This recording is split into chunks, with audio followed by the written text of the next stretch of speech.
धीरे धीरे महाभारत के युद्ध का समय आ गया, तैयारी होने लगी, सेनाएं नहीं मान रही है। भगवान कृष्ण संधि प्रस्ताव लेकर के भी गए, लेकिन दुर्योधन नहीं माने। भगवान समझ गए अब युद्ध होगा। अर्जुन से कहा, अर्जुन जी अब युद्ध के बिना काम नहीं चलना है, अब हनुमान जी को बुलाओ। जो वचन दिया था, जो हम कहेंगे वो करेंगे, अब वचन मिलेगा। अर्जुन भगवान कृष्ण हनुमान जी के पास आए, कहा आज अब आज्ञा का समय है, आपने जो शर्त हारी थी अब उसको पूरा करना है। हनुमान जी बोले आज्ञा करो। अर्जुन जी बोले सरकार बताओ क्या मांगना है। भगवान कृष्ण बोले अर्जुन, राम अवतार में हमारा युद्ध इनके बिना पूरा नहीं हुआ था, और कृष्ण अवतार में भी हमारा युद्ध इनके बिना पूर्ण नहीं होगा। अर्जुन जी बोले इनकी क्या जरूरत है, क्या हम कम है? भगवान कृष्ण बोले कम तो हम भी नहीं थे, फिर भी हमें इनकी जरूरत पड़ी। अगर ये ना होते तो वो युद्ध पूर्ण नहीं होता, अगर हनुमान जी सहाय नहीं होते तो युद्ध नहीं जीतते। और महाभारत में भी युद्ध है, अर्जुन बिना हनुमान जी के नहीं जीता जा पाएगा।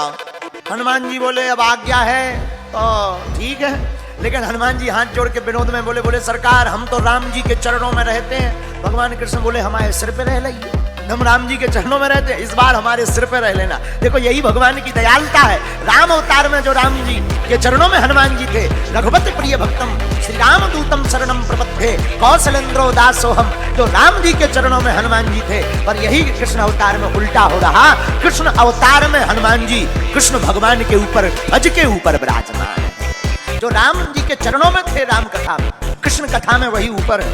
तो हनुमान जी बोले हम तो राम जी के चरणों में रहते हैं। भगवान कृष्ण बोले हमारे मुंह पे रह गई, चरणों में रहते सिर पे, और क्या चाहते हो?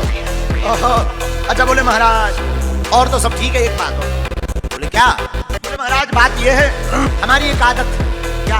बोले युद्ध के बीच बीच में सत्संग सुनने की आदत। अर्जुन जी बोले जय हो। और हनुमान जी बोले क्यों? बोले अगर सत्संग ही होना होता तो युद्ध होता, वहां तुम्हें कोई प्रवचन सुनाएगा कि लड़ेगा? वहां प्रवचन नहीं होने, वहां तो लड़ाइयां होनी है, ना ऐसे बाण वहां से बाण, कोई प्रवचन थोड़ी होना है। हनुमान जी बोले देखो हमारे राम जी तो बहुत अच्छे थे, धर्म रथ का वर्णन करते थे युद्ध में भी। बोले हमको बीच बीच में सत्संग सुनने की आदत है। अच्छा आदत क्यों है? राम चरित्र सुनबे को रसिया, राम लखन सीता। हनुमान जी बोले हम तो सत्संग सुनते हैं। अर्जुन जी बोले अब आप ही निपटो, ये सत्संग मांग रहे हैं महाभारत। तो भगवान कृष्ण बोले कोई बात नहीं, आप हाँ बोलो हम आपको सत्संग भी सुनाएंगे। अब हनुमान जी आए महाभारत में, रथ के ऊपर एक ध्वज लगाया, ध्वज के ऊपर हनुमान जी को स्थान दिया, इसलिए उस रथ का नाम ही कपिध्वज पड़ गया। और हनुमान जी विराजमान भय ध्वज पर। भीष्म महाराज जब अर्जुन के सामने लड़ने के लिए आए, भीष्म पितामह ऐसे बलवान योद्धा जिनके सामने अच्छे अच्छे लोग कांपते थे, महाराज भीष्म पितामह युद्ध करने आए, बाण मारे तो अर्जुन का रथ थोड़ा पीछे हो गए, लेकिन जब अर्जुन बाण मारे तो पीछे दूर गिर जाए।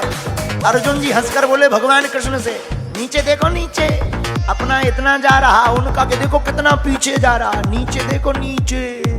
भगवान बोले ऊपर देखो ऊपर, किसके कारण कम जा रहा ये देखो। और यही मानो हम लोगों को शिक्षा है कि हम लोग अगर ऊपर हैं क्योंकि भगवान हमारे ऊपर है।